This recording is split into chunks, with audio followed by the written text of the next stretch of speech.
Welcome to Paris Underground Radio. My name is Annette Deleu, and this is The Heart of You.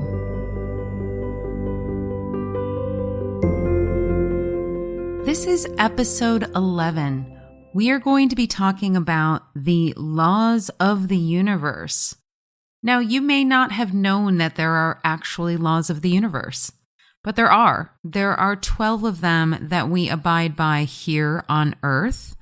Of course, there are many other laws of the universe in other realms, in other dimensions, but here on Earth, we do have 12 laws that we can live by, and if we are aware of them, it will make our lives just that much easier.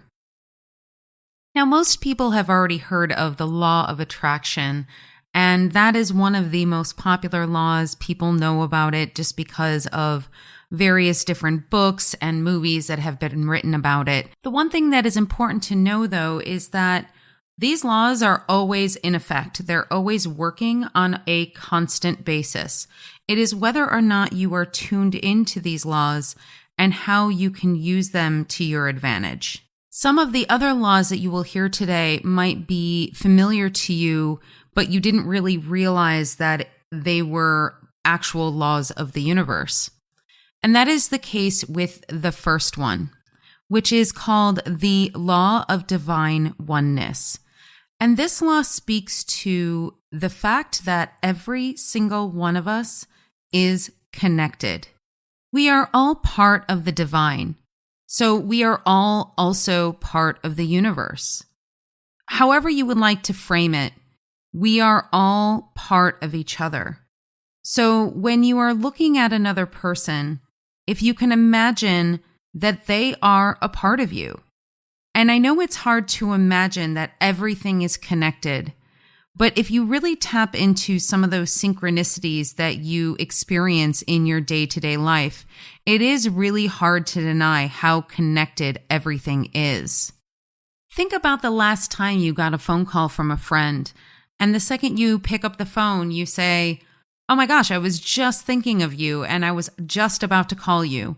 Or you were just about to send a text message and the person texts you immediately right before you're able to hit send. It's those kinds of things that can tell you undeniably how connected we actually are. One way that you can utilize this particular law to your advantage is to think of every single person, every single creature and living thing on this earth as a part of you. And when you think of it like that, you will be a lot less likely to judge another person. It can really help you have compassion for every single living thing on this earth. The second law is the law of vibration. Now, you may have heard me speak about this in reference to raising your vibration or being at a higher vibration in order to manifest what you want. And so it does go very much hand in hand with the law of attraction. When you raise your vibration, it simply means that your energy is at a higher frequency than it was in the past. And so our ultimate goal is to have our vibration be resonating at a frequency that is attracting the things that we want in our life.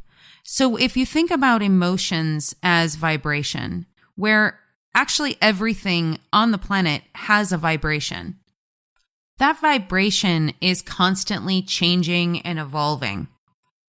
If you think about the emotions you have, fear, jealousy, anger, sadness, all of those emotions would be sort of a lower energy.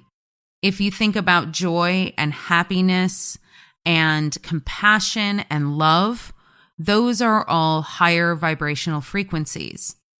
And when you are in a higher vibrational frequency on a regular basis, you are going to attract more things to you that share that vibration.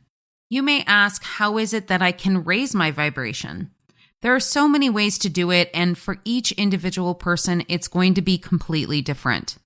But I can say that if there is something particular that you use as a vice or a crutch to deal with your emotions when you don't want to deal with them, chances are that particular substance, whether it be caffeine or cigarettes or alcohol or sleeping or video games or anything like that, that is going to be masking the emotions you're having, as opposed to allowing you to move through your emotions and letting them transmute, which is yet another law of attraction, but we will get to that in a minute. If you have any of those coping mechanisms that are not particularly healthy for you, those are the things that are actually going to lower your vibration. So it's not just external things that you consume within your body, such as foods or substances. It is also your overall energy levels. If you are at a high energy level, you are full of love, full of compassion and gratitude for everything that is going on in your life. If you are genuinely there, that is what you are going to attract most of. What a lot of people don't understand is that you cannot fake out the universe. Your energy does not lie. If you are really dealing with something that is heavy or sad and you're dealing with grief, it's totally fine. You don't have to worry about, oh no, I'm in a lower energy that's really bad. No, it's not that. It's about moving through that energy, being able to heal and move on to higher energies in a timely fashion. Oftentimes, when we are going through rough times, sad times, we have a tendency to actually create unnecessary suffering within ourselves because we keep on going over and over and over all of the events that happened that made us sad. So it is about actually letting those things go in order to raise your vibration again. We are always going to be in a constant state of back and forth when it comes to our emotions and our energetic state. But the more time you spend in the higher energies, the less likely it's going to be that the little things are going to get to you, the little tiny frustrations in the day-to-day. Have gratitude for all of the things that you have going on in your life, even the challenging situations, because those are always things that are going to teach you lessons that you may need to know for the future. This is why you might often hear people say that meditation is the key, because meditation is a really good tool to be able to bring your emotions, your energy, and your thoughts back into balance. So you're not either in lower energy or higher energy. You're just in a neutral space. It's a beautiful place to create from. Once you get to that neutral space and you're actually able to stabilize your frequency, that's when you can start building upon that and building the beautiful, joyous things in your life. Law number 3 is the law of correspondence. And this is the law that is speaking to the universe, always reflecting back at you how you are actually showing up for the rest of the world. If you are showing up in gratitude and in joy and peacefulness, that is what will be reflected back at you. One other thing that can come up in the law of correspondence are patterns. Patterns of what is happening in your life. It's almost the universe's way of communicating with you. So if you are doing something and you keep on getting the same result over and over and over again, that is a pattern. And that is the universe's way of showing you that maybe this is something that you need to look at. Maybe this is something that you need to change or make a different decision on. You can also notice the repeating patterns all over the world. So repeating shapes and numbers, and that is where we get a lot of our signs. And we spoke about that in our previous episode. And the best way to utilize this particular law is to be aware. Be aware of the signs and the patterns that are coming up for you so you can actually transmute them as well as move on to new energies. If you're wondering what that means to transmute energy, don't worry, that's coming up in law number 6. Law number 4 is the ever popular law of attraction. I'm not going to go too deep into this one only because the next episode, which would be episode 12, I'm going to be doing an entire show on manifesting, which delves right into the law of attraction. I will give you the definition here, though. The law of attraction says that you will attract that to you which you are putting out.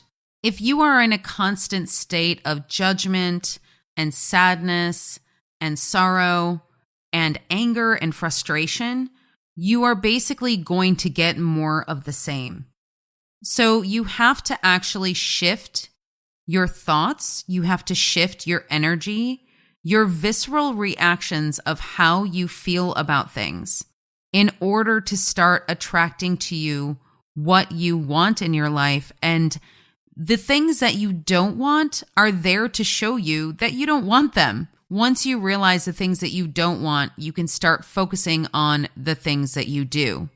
I talk about attracting things to your life. I'm not necessarily speaking of physical objects, money, all of those things, although you can absolutely manifest those things through the law of attraction. But the first place to start is with your emotions.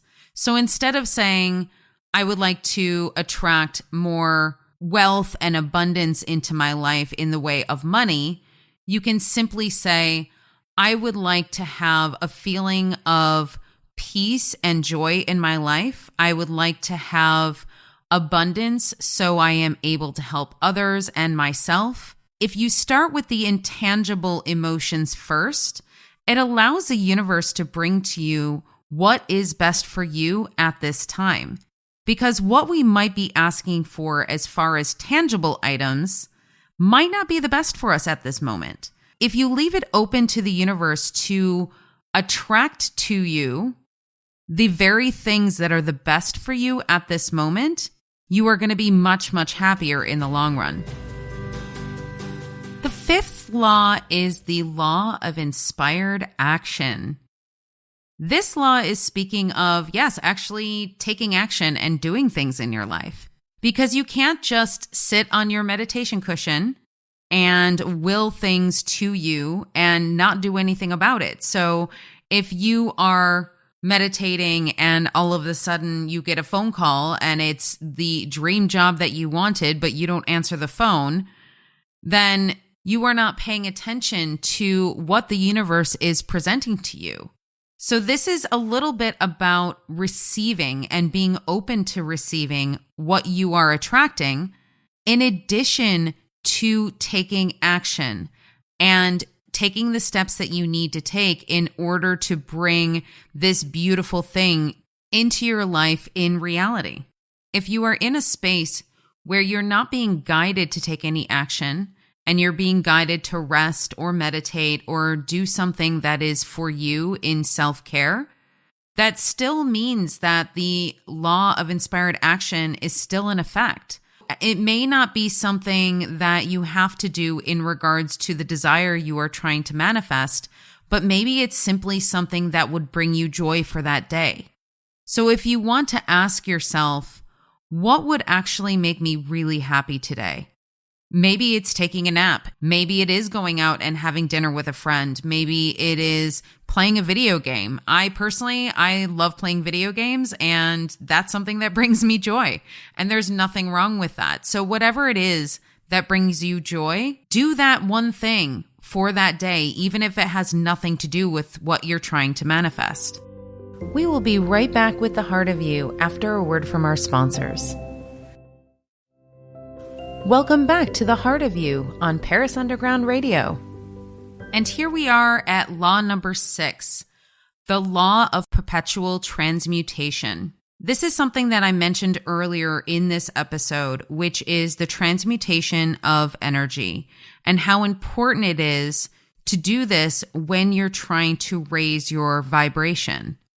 When you are transmuting energy, you are basically changing it into something else. As you know, energy cannot be created or destroyed. So we simply need to change our energy. And how do we do that? We focus our attention on something else. If you are in jealousy, you are having a really hard time managing your jealous thoughts, your jealous feelings, then all you have to do is stop the thoughts, stop the stories, and start going back into your balanced state. You can't get to joy and happiness and non-judgment from a state of sadness and jealousy or despair.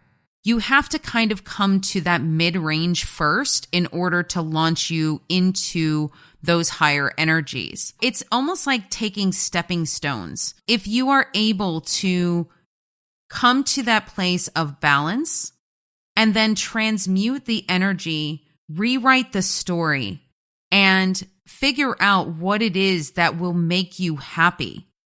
Once you do that, you're able to transmute that jealous energy maybe into something that is compassionate for another person or for something that somebody is going through. One of the most important things that I have learned in my life is that you never know what another person is going through.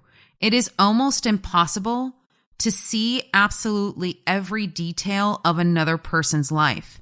So you don't know why they're going to be reacting the way that they are, or you don't know why they're in a state of emotion that they're in. And if we are able to invoke that law of oneness, which is the first law, and have that beautiful compassion for the other person, understanding that they may be going through something that is so deep and so hard that you would never even know. Because a lot of times people build up walls, they create facades for other people to see so they don't know what they are going through. Having compassion, having gratitude for where you are two of the best ways that you can transmute energy. The seventh law is the law of cause and effect, or otherwise known as karma. This can be a really tough one, simply because we are often balancing the scales, so to speak, not only in this lifetime, but also from previous lifetimes. So you might have somebody in your life right now where things seem very, very imbalanced. And there are times when the reason for that is because you are burning off karma from another lifetime. So think about this as transmutation on a grander scale. You are not just transmuting the energy within yourself. You are transmuting the energy globally based on the people you came in contact with in previous lifetimes, based on experiences you had or decisions you made. And it's not necessarily important to know every single thing that you did over the course of your most likely hundreds or thousands of lifetimes. It is very important for you to know what it is that you are supposed to be working on in this lifetime. Now, not to worry, we constantly work on these things in our lives without even realizing that we're doing it. So we are balancing karma on a pretty regular basis, and we may not even realize it. There are certain things, though, that may take a little bit of extra care and awareness. And that is what I do when I do the Akashic record readings for people, is to help them identify maybe those areas of karma in which they need to balance them or in which they need to let go of something. The messages that I have gotten regarding karma have been that it's actually much bigger than we realize. And it's simply because it's not something that's like an eye for an eye. It actually has to do with our individual lessons that we're learning as well. So it is an incredibly complex network of energetic connections that create this law of karma. That karmic energy will always find a balance. No matter how it needs to happen, it will find its balance. Now, when we incarnate into lives on this earth, prior to our incarnations, we will make decisions based on that karma. So maybe we decide that we are going to experience something specific, not only to balance that karma, but then also to help us along our spiritual journey and to learn the lessons that we need to learn. That particular action might be threefold. You might have so many different things that you are accomplishing just with this one particular decision or this one act or this one event that will happen to you. If you have events in your life that you question or that you're wondering why this particular event happened, feel free to contact me because I can help you actually discover the reason for that event happening in your life. There's no reason to sit there and ponder and wonder and stress about why did something happen. What we want to look at is actually what you're learning from it, what you're taking away from it, and how you will move forward in your life after this karma has been paid, after this lesson has been learned, and see how it has propelled you into another stage of your spiritual journey. Law number 9 is the law of compensation.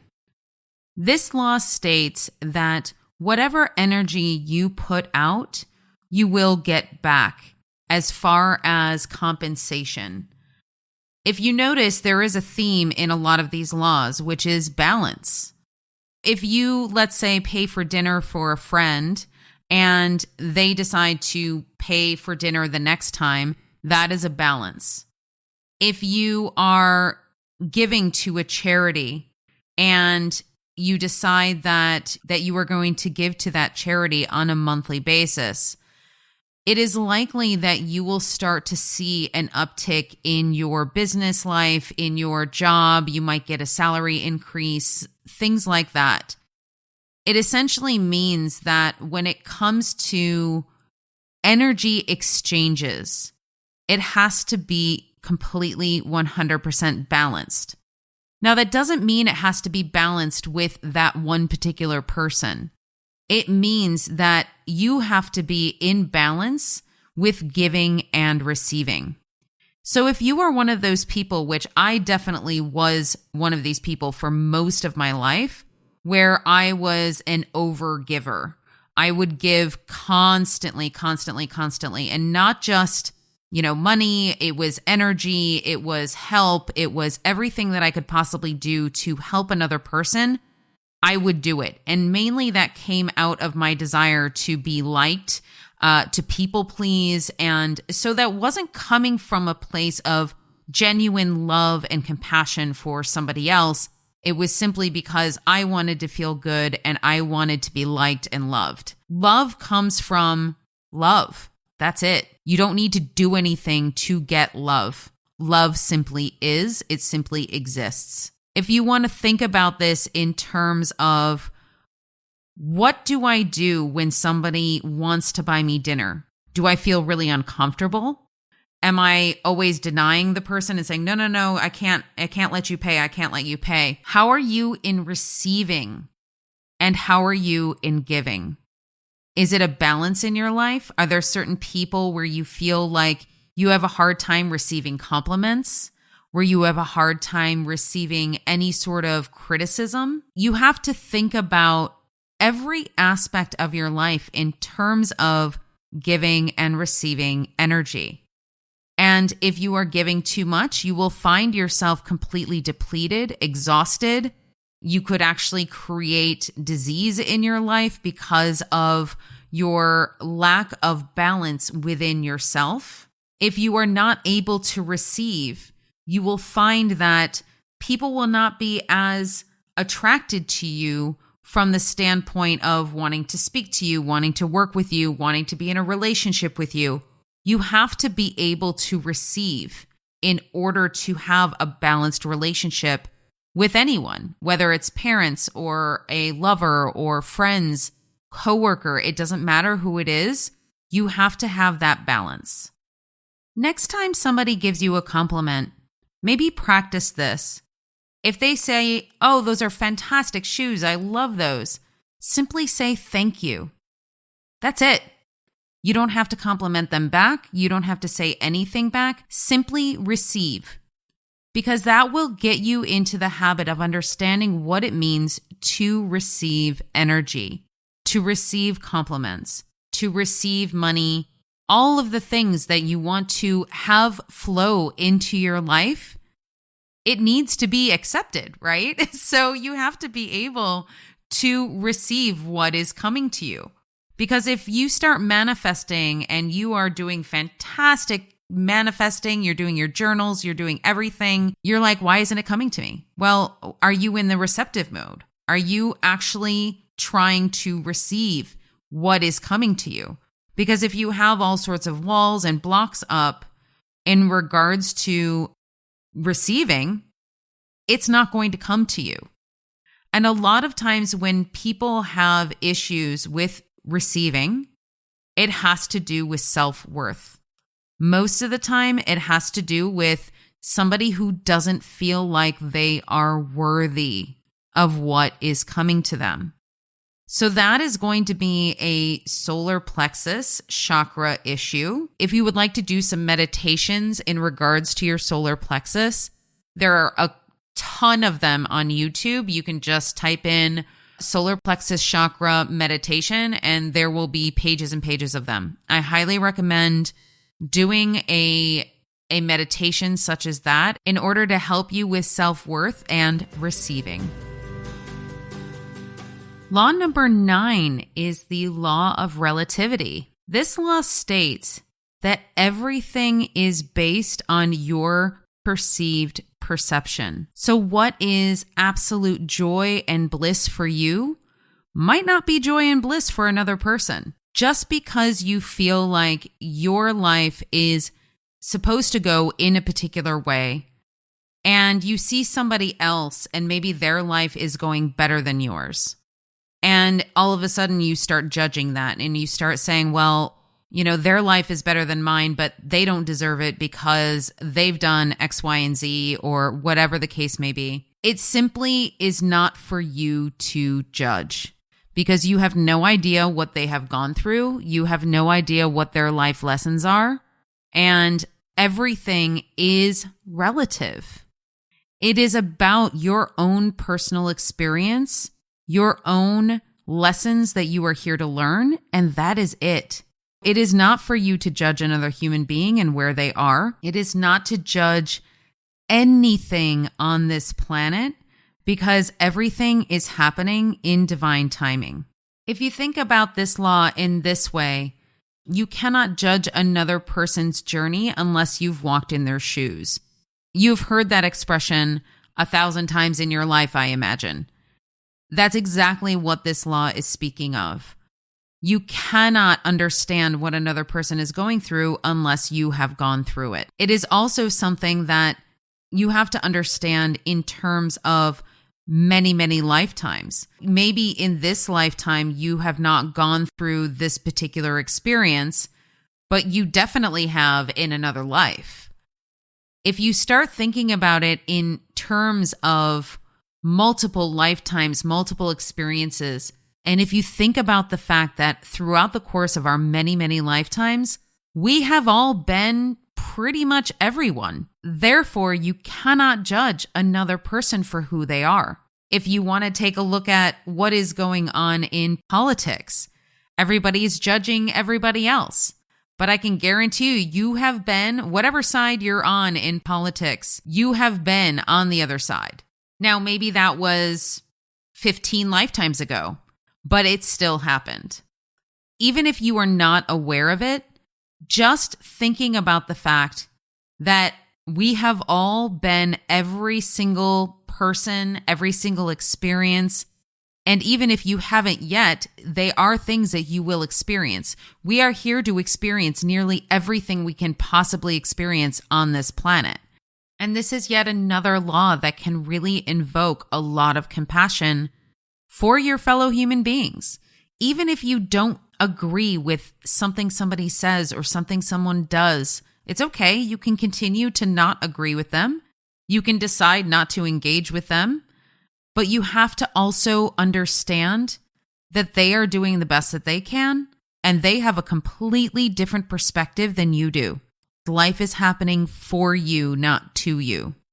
So maybe that contrasting opinion or that really stubborn friend that you have is teaching you something. Look at it from the standpoint of, what could this potentially be teaching me? What can I learn from this situation? And if it's something like, okay, well, I'm learning that maybe I shouldn't engage with people on the internet about politics, then yeah, maybe that's something you should stop doing. Maybe that lesson is, maybe I need to be a little bit more flexible when it comes to this one particular friend, because I know that they are going to be really stubborn about things. So if I soften my energy, it will only help them to soften theirs. We will be right back with the Heart of You after a word from our sponsors. Welcome back to the Heart of You on Paris Underground Radio. And that brings us to law number 10, which is the law of polarity, which is a beautiful segue because this law is speaking of the opposites that we have in this world. We live in a very dualistic society. And just as I use the politics example, whenever somebody starts talking about politics, it doesn't matter what country you're in, everybody has some pretty strong opinions as to what they feel or the fact that they don't like what has happened. What's incredibly beautiful about that is once you realize the things that you don't like or things that you don't believe in, you can actually rewrite the whole history of what you actually want. How can you know what you do want until you see what you don't want? It is the law of polarity. The 11th law is the law of rhythmic energy. If you imagine your day-to-day life moment to moment, it would probably look somewhat like a radio wave or a little squiggly line that's going up and down, almost like a roller coaster. How contrasting those hills and valleys are really depends on quite a few things. First, it depends on the things that you have actually agreed to work on in this life through your soul contract. It also depends on your individual energy and if you have been doing your spiritual work, if you've been raising your vibration. If we lived an experience that wasn't rhythmic, that was just sort of a flat line, we would probably not get a lot accomplished in terms of our soul growth and our spirituality, as well as our lives would be probably pretty boring, quite frankly. When you have the law of rhythmic energy, it simply states that you are always going to have these sort of peaks and valleys. What is important to know about this law is that it is always going to be a constant. How you move through these peaks and valleys is what is important. If you have a pretty devastating thing happen in your life, are you going to perpetuate that devastation for years? Or are you going to transmute that energy and be able to continue with the rest of your life, knowing that is an experience that has shaped you and that has created a difference in you, and accepting the fact that every single human goes through these experiences? In my opinion, what makes a really joyous and balanced life is to be able to make those peaks and valleys be as shallow as possible in your day-to-day life. So you don't have huge drama, you don't have huge spikes of emotion. And when you have that sort of balance within your life, it creates more joy, it creates more love. And that's what you want to have a majority of the time. Now, that's not going to prevent bad things from happening. It's part of life. People are going to die. You may lose friends. You may grow apart. You may get a divorce. There might be things in your life that happen that are really sad and really awful. And and take a really long time to really get over. Sometimes we don't fully get over those experiences because, as I said, they do shape who you become. And it is 100% up to you how that shapes you and what that turns you into. So are you going to take that experience and learn from it? Or are you just going to brood on that particular situation and let it consume you? The choice is completely yours. And I know it doesn't feel like a choice in the moment, especially when you are going through deep grief or pain, but it is a choice at a certain point. Once you're able to transmute that energy, it does become easier and you can start to see the reason for that experience in your life. The final law, which is law number 12, is the law of masculine and feminine energies. This is kind of a big one because every single person on this planet has both masculine and feminine energies. It has nothing to do with sexual orientation or gender or anything. It is simply about energy. And if you think about it in terms of yin and yang, or what I was talking about earlier, which is the balance of energies, giving and receiving. So being in the receptive energy is going to be your feminine energy. Being in your giving energy is going to be your masculine energy. And you can see it within yourself. If you actually start to take a look at where you reside most, you can see which of those energies is dominant in you. I can say that when I first started in my career as a designer, back when I was 22, I was in a very male-dominated design field. I had graduated with an industrial design degree, and 90% of the people in that field were men. And because of that, I found that I actually did tap into more of my masculine energy in order to assimilate or survive in that industry. It's not necessarily something that's bad.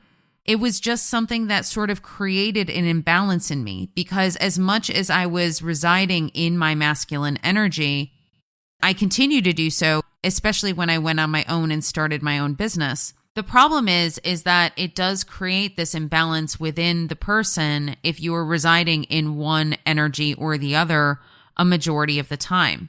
Again, this idea and this concept of balance is coming into play because in order to be a well-rounded spiritual person, you have to be able to be balanced in both energies. That is balanced in giving and receiving. That is balanced in knowing what it feels like to attract something to you and when it is time to take action. We can even break this down a little bit further. If we want to break it down into divine masculine and divine feminine energies, as well as distorted masculine and distorted feminine energies. These are the energies that are on both ends of the spectrum of polarity in both the masculine and feminine energies. Clearly, with everything that is going on in the world right now, you can see that there is a lot of distorted masculine energy that is coming up to the surface.